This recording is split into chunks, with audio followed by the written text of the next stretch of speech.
Hello and welcome to Yadnya investment academy. मेरा नाम है शनिक भंडारी और आज के इस वीडियो में हम बात करने वाले वारी एनर्जीज के आईपीओ के बारे में। तो चलिए शुरू करते हैं। वारी एनर्जीज का जो आईपीओ है उसका total issue size is around 4,321 crore, जिसमें सिर्फ 3,600 करोड़ फ्रेश इशू रहेगा और बाकी का 721 करोड़ रुपीज़ रहेगा वो ऑफर फॉर सेल रहेगा। कुछ प्रमोटर्स जो है वो यहाँ पे एग्जिट ले रहे हैं in this offer for sale, जिससे प्रमोटर का जो एग्जिस्टिंग शेयर होल्डिंग है 71.8% से गिरकर 64.3% पे आ जाएगा। जो फ्रेश इशू है कंपनी का that will be utilized for the manufacturing capex. जो केपेक्स करने वाली है कंपनी उसके लिए ये प्रोसीड्स यूटिलाइज किए जाएंगे। जो आईपीओ के कुछ की समरीज की बात करें तो आईपीओ का total size is 4,321 crore and the company is going to get listed on BSE as well as NSE.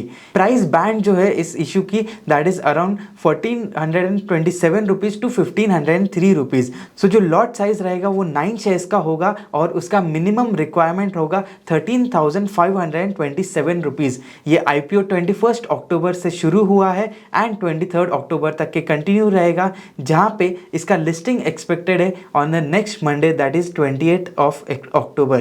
Current GMP जो है इस आईपीओ का दैट इज अराउंड 99%। जो लोग सिर्फ जीएमपी जानने आए हैं उनके लिए ये वीडियो यहीं समाप्त होता है और अभी हम डिस्कस करने वाले कंपनी का बिजनेस मॉडल, इस आईपीओ के की टेक अवेज, साथ ही साथ पीयर कंपैरिजन एंड वैल्यूएशंस भी डिस्कस करेंगे।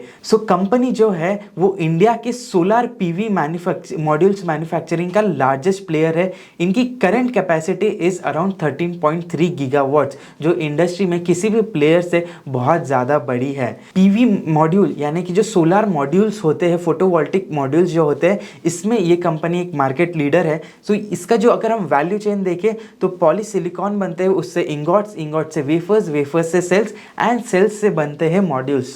कंपनी करेंटली मॉड्यूल मैन्युफैक्चरिंग कर रही है, लेकिन जो इनके एक्सपांशन प्लान है वो इनको बैकवर्ड इंटीग्रेशन तक के जाने के परमिट कर सकेंगे। Company ingots, wafers and cells का बैकवर्ड मैन्युफैक्चरिंग भी करने वाली है, बैकवर्ड इंटीग्रेशन भी करने वाली है। कंपनी इंडिया के approve list of models and manufacturers ALMM क्या एक पार्टिसिपेंट है, जिससे इन्हें काफ़ी ज़्यादा बेनिफिट होगा गवर्नमेंट ऑर्डर्स के को ग्रैब करने में। और इनका जो ALMM में मार्केट शेयर है that is around 22% in terms of capacity. Company इसके साथ साथ EPC प्रोजेक्ट्स में भी काम करती है।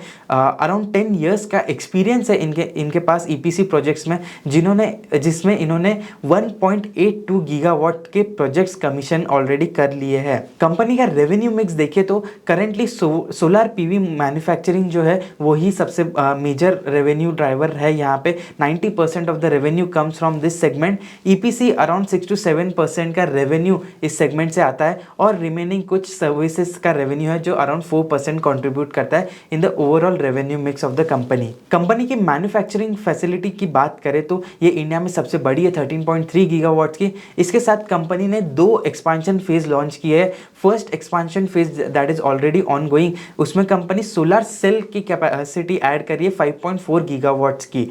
This is already plan and इस पे काम ऑलरेडी शुरू हो चुका है and by the end of this fiscal year the company expects this facility to commercialise.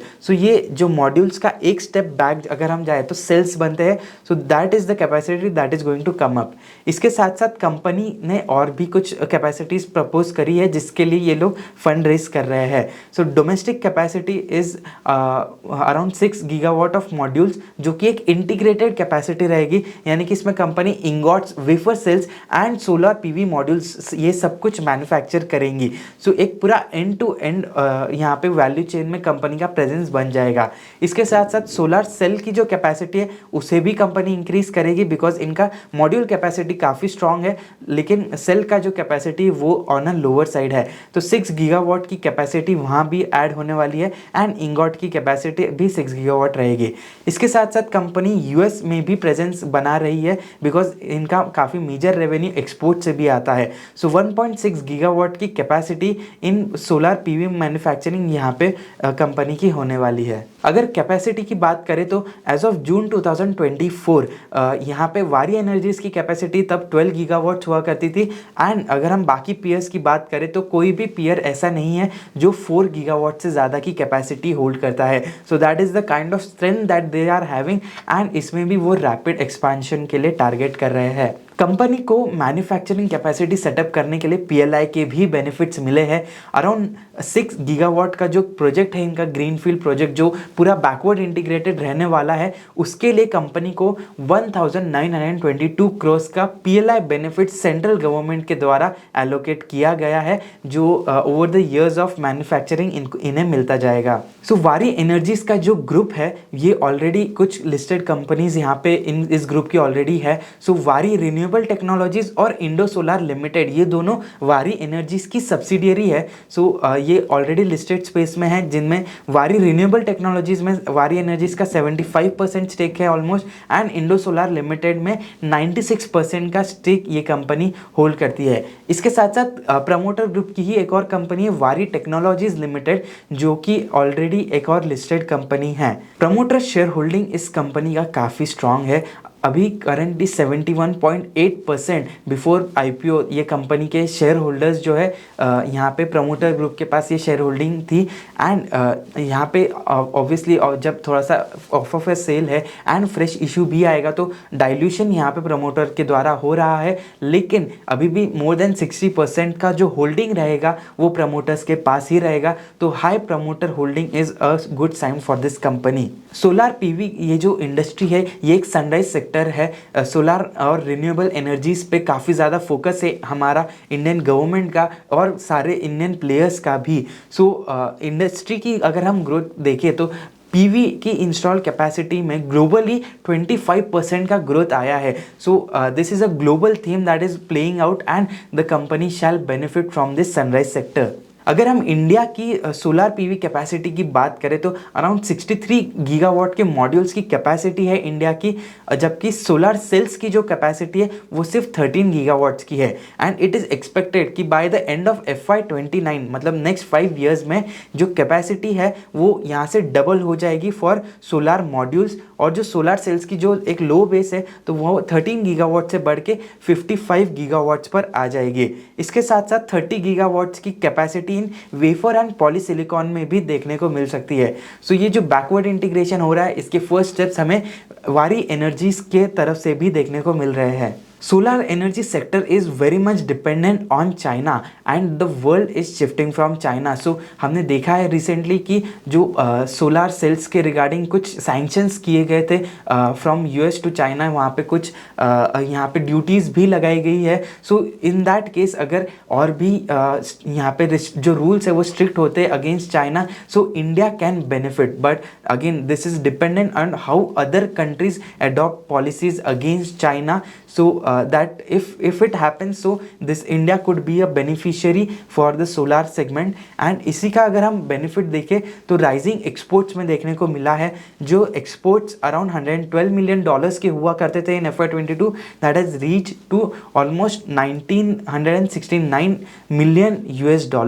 और अब FY25 की बात करें तो सिर्फ फर्स्ट क्वार्टर में $463 मिलियन का एक्सपोर्ट हमें by export of cells and modules made in India यहाँ से हमें बेनिफिट मिले हैं। कंपनी का एक नेगेटिव एस्पेक्ट अगर हम देखें तो इनका जो करंट कैपेसिटी यूटिलाइजेशन है वो ऑन अ लोअर साइड रहा है। लेस देन 40% का यूटिलाइजेशन लेवल्स कंपनी ने यहाँ पे कंसिस्टेंटली देखा है। सो इसका एक रीज़न ये भी है कि एक्सपांशन भी होता रहा है एंड जो ऑर्डर्स आए हैं वो अभी आने लगे हैं। सो करंटली कंपनी के पास अराउंड 20 गीगावाट्स के एग्जिस्टिंग ऑर्डर्स है। सो इन्हें फुलफिल करने के लिए कंपनी अपने एक्सपांशन जो है वो रैपिडली करती जा रही है and they are also expecting future growth. So वो भी एक थॉट रहेगा इनके जो ह्यूज कैपेसिटी एक्सपेंशन कर रहे हैं उसके पीछे। अगर हम एक्सपोर्ट्स की बात करें तो जो दूसरी कंपनीज है FY23 में वारी एनर्जीज का काफ़ी सब्सटैंशियल स्टेक था। More than 50% of the exports were done by Waaree. लेकिन यही अभी अदानी अगर हम बात करें तो अदानी ग्रुप ने काफ़ी ज़्यादा एक्सपोर्ट पे फोकस किया है। इसके साथ दूसरी जो कंपनीज है छोटी छोटी कंपनी वो भी एक्सपोर्ट पे फोकस कर रही है, जिससे ऑल्दो वारी एनर्जीज़ का एक्सपोर्ट भी ग्रो हुआ है, अराउंड 50% का ग्रोथ यहाँ पे हम देख रहे हैं, लेकिन बाकी जो कंपनीज है उन्होंने एक्सपोर्ट ग्रोथ में काफ़ी ज़्यादा जंप देखने को मिली है इन FY24 की। रिस्क की बात अगर हम करें कंपनी के लिए, तो कस्टमर कॉन्सेंट्रेशन एक बहुत बड़ा रिस्क है। टॉप 5 कस्टमर्स जो है वो 40% रेवेन्यू कंट्रीब्यूट करते हैं and top 10 customers 57% revenue contribute करते हैं as of FY24। Pricing is also an important factor because PV के जो प्राइसेस है वो बहुत ज़्यादा डिटरमाइन करेंगे कंपनी के ऑपरेशंस पे, कंपनी के रेवेन्यूज़ को। सो जैसे जैसे ये प्राइसेस अफोर्डेबल हो गए तो ये एक अच्छी बात भी है, लेकिन अगर प्राइसेस बहुत ज़्यादा गिर जाते हैं कंपनी के आउटपुट के लिए तो वो इतना अफोर्डेबिलिटी तो एंगल आता है, लेकिन वहाँ पे कंपनी का रेवेन्यू बहुत ज़्यादा हैम्पर हो सकता है। एक्सपोर्ट का कंट्रीब्यूशन कंपनी का बहुत ज़्यादा है, तो दूसरी इकोनॉमीज कैसे कर रही है, स्पेशली यूएस इकोनॉमी, सो वो एक इम्पॉर्टेंट एस्पेक्ट रहेगा कंपनी के लिए। सो यूएस में अगर स्लो डाउन दिखता है या यूएस के जो रूल्स है, रेगुलेशंस है, वहाँ पे अगर कुछ चेंजेस आते हैं तो that becomes a major risk for this company.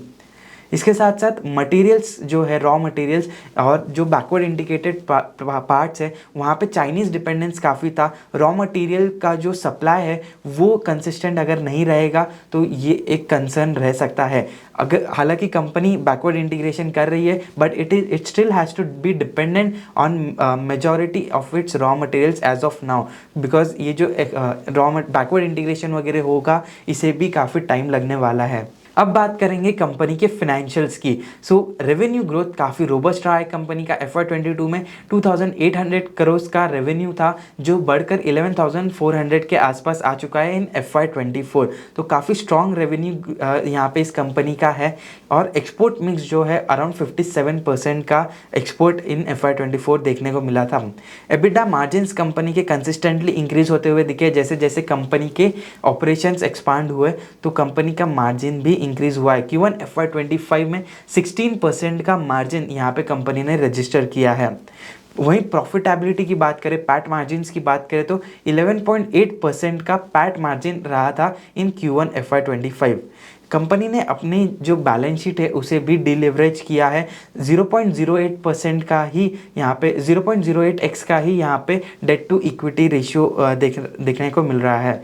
Company के जो ROC लेवल्स है वो कंसिस्टेंटली इंक्रीज होते हुए दिख रहे हैं। पीयर कंपैरिजन की बात करें तो FY24 में टाटा पावर सोलार, ये जो टाटा पावर की एक कंपनी है, उनका जो रेवेन्यू है अराउंड 11,700 करोड़ का रहा था एंड 71% की ग्रोथ यहाँ पे इनके रेवेन्यूज़ में देखने को मिली थी। वहीं वारी एनर्जीज ने 69% की ग्रोथ रजिस्टर की है। ये दोनों लीडिंग कंपनीज है इस सेगमेंट में। एबिटा मार्जिन की बात करें तो वारी एनर्जीज का जो एबिटा मार्जिन है वो ऑन अ हायर साइड था as compared to Tata Power Solar, लेकिन प्रीमियर एनर्जीज जो एक रिसेंटली लिस्टेड कंपनी है, हालांकि रेवेन्यू टर्म्स में ये इनसे काफ़ी छोटी है, लेकिन इनका जो मार्जिन है अराउंड 16% पे रहा था फॉर FY24। कंपनी का जो पैट मार्जिन है वो इनके जो पीयर्स है उसमें सबसे ज़्यादा है एंड इसका एक रीज़न ये है बिकॉज इनका जो बैलेंस शीट है वो बहुत ज़्यादा डीलिवरेज है, तो यहाँ पे इंटरेस्ट कॉस्ट इनका बहुत कम है। ROCs की बात करें तो 26% का ROC है। अगर हम इंडस्ट्री वाइड देखें तो ये 20% प्लस का ROC अक्रॉस द बोर्ड देखने को मिल रहा है एंड ROE टर्म्स में कंपनी 30% का रिटर्न जनरेट कर रही है। डेट टू इक्विटी करंटली जो है 0.09x की है एंड इनकी कैपेसिटी की अगर हम बात करें तो 13.3 गीगावाट्स की कैपेसिटी है वारी एनर्जीज़ की, which is way higher than the peers. So post issue अगर हम अपर प्राइस बैंड के हिसाब से देखें तो 43,000 करोड़ की कंपनी बन सकती है एक्सक्लूडिंग एनी लिस्टिंग गेन। सो जो भी इम्पैक्ट हो सकता है लिस्टिंग का उसको हटाकर 43,000 करोड़ की ये कंपनी है जिसका इम्प्लाइड पी रेशियो आता है around 31 to 32x। So P ratio के टर्म्स में ये एक डिसेंट वैल्यूएशंस दिख रहे हैं, specially in the markets that we are looking at. एक बुल मार्केट फेज में है, सो कंपनी की ग्रोथ जो है वो काफ़ी रोबस्ट है, इनके एक्सपांशन प्लान्स काफ़ी अच्छे हैं and the industry is in a booming phase. So एक अच्छे यहाँ पे की पॉजिटिव्स तो बहुत सारे हैं, लेकिन there are certain risk also जो हमने ऑलरेडी डिस्कस किया है इस वीडियो में। सो आई होप आपको आज का ये वीडियो पसंद आया होगा। अपने व्यूज़ कमेंट्स में हमें बताइए और इस वीडियो को ज़्यादा से ज़्यादा लाइक एंड शेयर कीजिए और ऐसे ही फंडामेंटल एनालिसिस के लिए बने रहिए यज्ञा इन्वेस्टमेंट अकेडमी के साथ। Thank you.